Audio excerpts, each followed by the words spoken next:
Thank you for joining us. I'm here with the prosecutors and investigators who have worked diligently on the investigation of criminal attempts to interfere in the administration of Georgia's 2020 presidential election.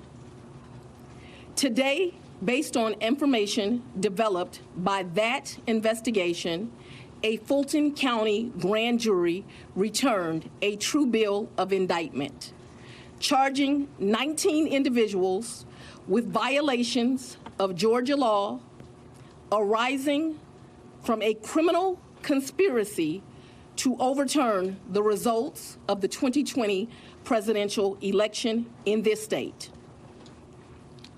The indictment includes 41 felony counts and is 97 pages long.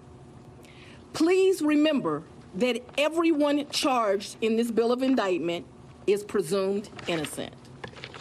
Specifically, the indictment brings felony charges against Donald John Trump, Rudolph William Louis Giuliani, John Charles Eastman, Mark Randall Meadows, John Cheeseborough, Jeffrey Clark, Jenna Lynn Ellis, Ray Stallings Smith III, Robert David Cheeley, Michael A. Roman, David James Schaefer, Sean Micah Tresher Steele, Stephen Cliffgard Lee, Harrison William Prescott Floyd, Travion C. Cootie, Sydney Catherine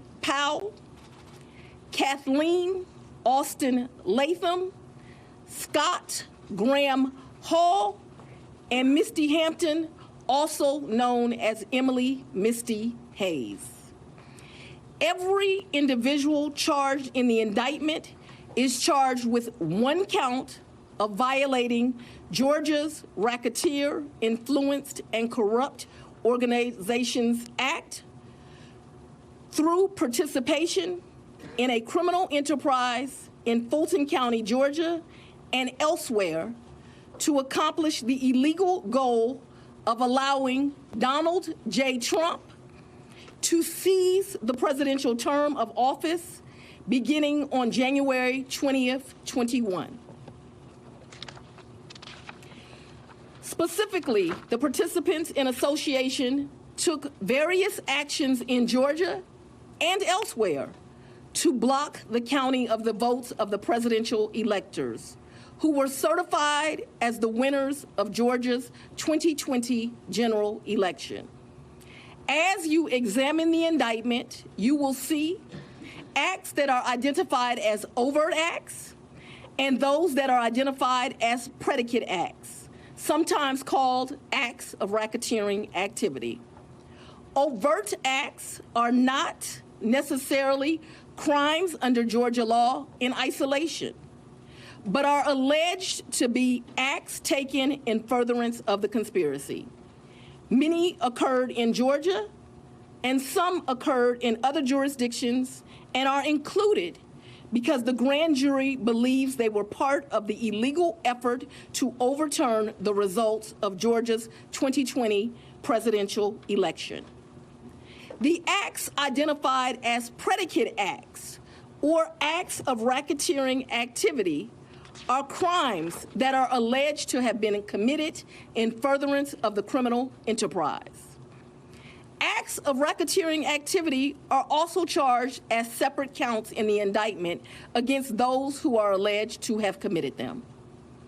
All elections in our nation are administered by these states, which are given the responsibility of ensuring a fair process and an accurate counting of the votes. That includes elections for presidential electors, Congress, state officials, and local offices.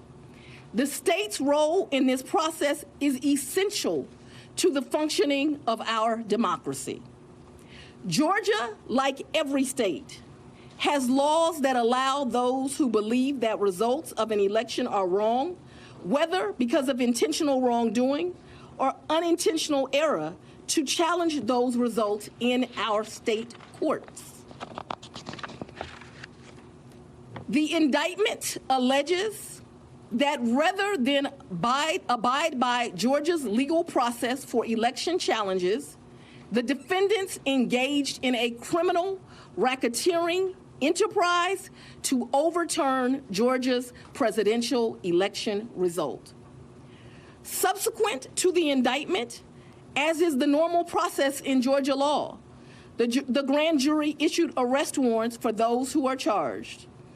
I am giving the defendants the opportunity to voluntarily surrender no later than noon on Friday, the 25th day of August, 2023.